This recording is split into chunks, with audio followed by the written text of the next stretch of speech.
We'll guide you through how to make metallic texture in Illustrator. Quick disclaimer, you need to follow this step-by-step guide carefully, because skipping a single step will affect your final result. If this guide helpful, don't forget to like and subscribe. First, don't forget to comment if you still need our help or want to ask something, and we will reach you as soon as possible. Second, begin by locating and opening the program from your desktop. Wait for Illustrator to finish loading, then click File and select New to start a fresh document. When the Canvas creation menu appears, choose the document size that best suits your project. After selecting the dimensions, click Create to generate a new artboard. Next, choose the rectangle tool from the toolbar and click once on the artboard. Draw a rectangle large enough to cover the workspace and set its fill color to black. This dark background will help the metallic highlights stand out. Now create a circle and set its stroke color to white.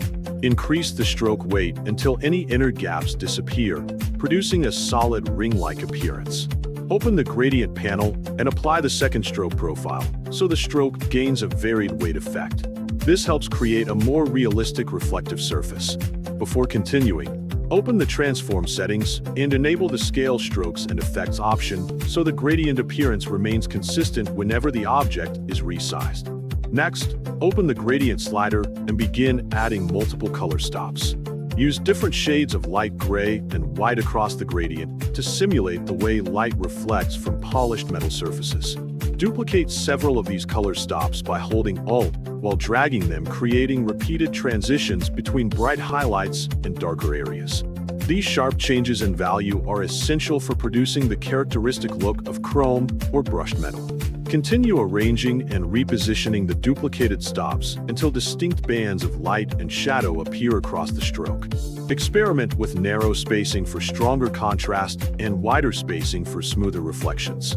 As you refine the gradient, pay attention to how each adjustment affects the illusion of depth, shine, and curvature. The goal is to build a reflective surface that appears metallic rather than flat. Keep modifying the placement of the gray and white stops until the highlights feel balanced and natural. If needed, resize the object to test whether the gradient remains visually consistent.